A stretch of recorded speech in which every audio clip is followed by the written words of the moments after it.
All right, a couple things we have to be able to do already. 1, degrees, minutes, seconds into degree decimal. What's the general process? Calculator. So where do you find all the minutes and seconds and degree symbols? In the second app, so I'd go 142. In the second apps or the angle menu, get that degree. 18, go back to that angle menu, minutes. And then 37, where's the easiest place to get the minutes? Or the seconds? Alpha plus. Alpha plus is the easiest one. Number 1, make sure you can do that. To get to from 142, 18 minutes, 37 seconds into 142.3103. Whatever. Easy enough? That's 1. How do you go the other way? We type in 28.412, and then how do we put that into degrees, minutes, seconds? Anybody remember? Go back to that same menu, that second angle menu, and which one do we want? The fourth one that says, has a little arrow into degrees, minutes, seconds. So make sure you can do that. And yeah, we go 28 degrees, 24 minutes, 43.2 seconds.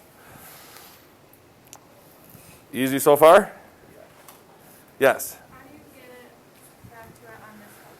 To go into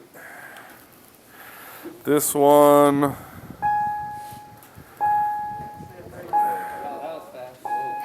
that was a half-day bell. So you do it the same way. Go back to the hit the angle, the degree, go over. To the R. Oh, go farther. Just keep going over. There it is. All right, thank you. Yep. All right. I'm kind of creepy like that. Okay, are we good with these two? Okay, Friday we started talking degrees to radians, right? Now what's the general process of taking 140 degrees and put that into radians? Anybody remember? Take the 140, times it by pi, divide it by what's pi worth in degrees, right? So you multiply by pi, you divide by 180. It really just becomes a reducing fractions problem. The tens would divide by 10, you get 14 over 18, and then that would reduce to what? 7/9, so 7 pi over 9. Easy? All right, one thing we haven't talked about that yet is going the other way. How do you take,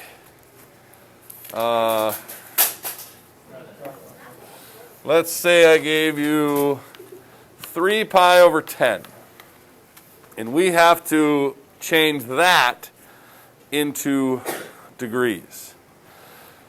There's 2 general ways I want to show you. A formal way, and I'll show you why I want to show you the formal way, and then kind of a easier mental approach. But the easier mental approach can cause you problems on the SAT. So remember with this process, the general way we did that was we took that 140 and we did what? We multiply it by pi, and we divide it by 180. Basically what you're doing is you're multiplying by pi over 180. Well, to go this way, what do you think we want to do? What part of that do we not want anymore? We don't want the pi, so how do you get rid of the pi? We're going to divide that by pi. But if we divide by pi, we're changing the value, right? So we got to multiply by something that pi is also worth. What do you think we're going to multiply by? 180. So it's just the opposite process. Now, from here, it's pretty simple. The pi's just cancel. I would divide first. That 10 cancels that 0. So basically, I just got to figure out what 18 times 3 is. What's 18 times 3?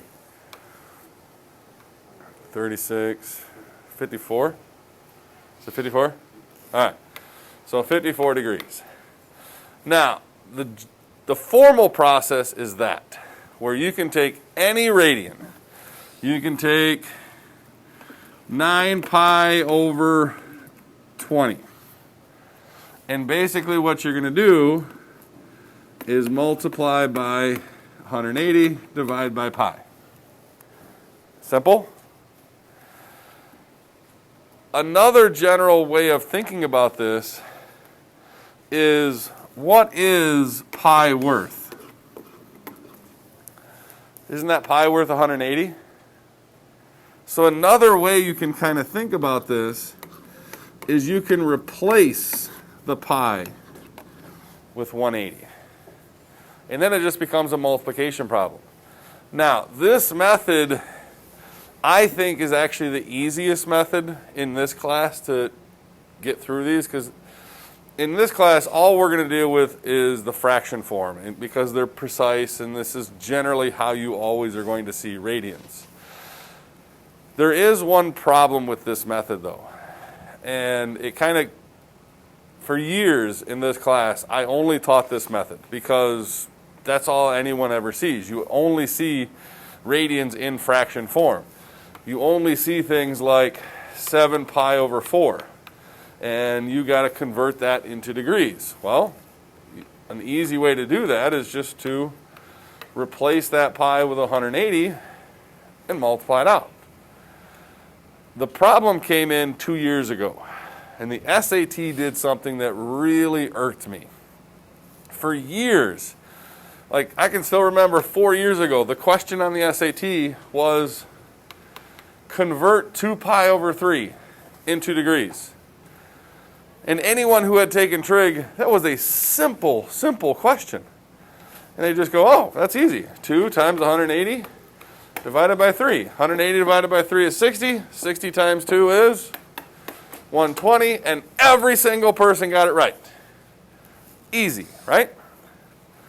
And then 2 years ago, the SAT decided to do something to me. They said convert 3.819 radians into degrees. What's not in there? The pi's not in there. So most of my students were like, oh, where's the pi? How do you replace the pi with 180? And then I don't know what to do here. Well, the formal process, again, is just to take that 3.819 and we do what? We divide it by pi and times it by 180. So that's really all they had to do, was to grab a calculator and go, come on, turn on, 3.819, you can just times it by 180 and then divide that answer by pi, and there's your answer. It's 218.8 degrees. So in this class, I'm never going to give you one like this, ever. You're never going to get one that is in decimal form. Nobody deals with radians in decimal form. We always deal with fraction form because they're nicer, they're easier to handle. We know what they are, they're easier to estimate, kind of thing. But the SAT did do this to us 2 years ago. Are they going to do it again this year? I don't know, but I want to make sure you're prepared. I will remind you of this when we get closer to the SAT, but for in this class, the easiest way to convert radians to degrees is just to replace the pi with 180. Easy? We good so far? So, right now, what you should be able to do, take any degree, minute, seconds, put it into degree decimal. Easy? Here, let's just do this. Scale of 1 to 5. 5 being I got it, move on. This is easy. 1 being I'm really lost. Degree, minute, second into degree decimal. Awesome. Degree decimal into degree, minute, second. Awesome. Degrees into radians. Degrees into radians. Multiply by pi, divide by 180, reduce fraction. Okay, now we have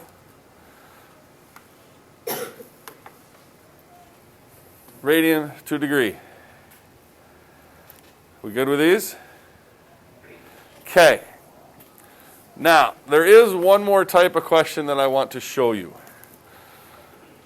Do you guys remember in geometry how to find, if I say that's 60 degrees and this is a radius of 5, how do you find the length of that arc? Anybody remember the process? Huh? No, it's not a triangle. It's not a straight line. So how do you find the length of that arc? Say that one more time. Yeah, basically it's a portion of the circumference, right? The easiest way to do this is actually a butterfly problem, where you say 60 is to 360 as x is to, well, x is a part of the circumference, right? So 60 goes with that x. 360 is going to go with what? The whole thing, right? Which would be 2 pi r, right? Because that's circumference. So basically what you do with this question is you just figure out this is 10 pi. So grab a calculator. Come on, open up. And we go 10 pi. And then we do what? We times it by 60. And then divide by 360. Easy? Now, that process for degrees is pretty straightforward. It's always just going to be a proportion problem. This same question is actually a whole lot easier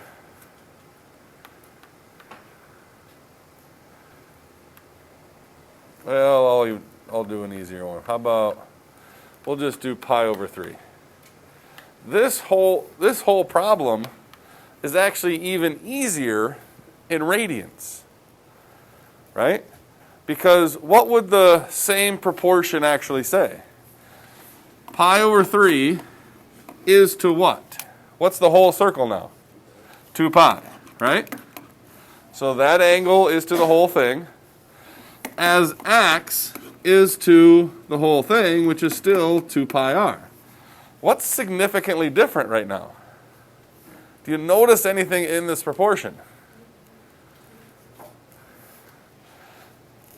You have 2 pi, you have 2 pi.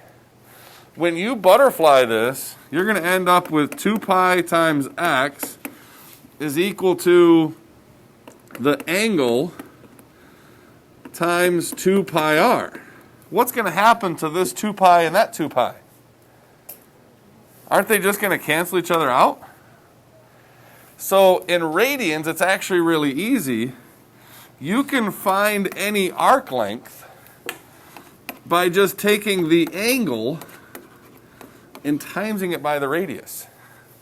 The answer to that question is just simply 5 pi over 3. This question has been on the SAT each of the last 3 years. They give you an angle in radians, they give you a radius, and they ask you for the arc length. The only thing you have to do is multiply those two numbers together. If it's in radians, life just gets super, super easy. So if I gave you, let's say, this, and we'll go 3 pi over 4, and the radius is 10. How do you find x? All you have to do, 3 pi over 4 times 10, which would be 30 fourths, which reduce to what? 15 halves? And you're done. You don't have to do any proportion. You don't have to do anything. It's just super, super easy. Okay? Again, I will remind you of this fact when we get close to the SAT, but there is a formula that basically, everybody look at page 18.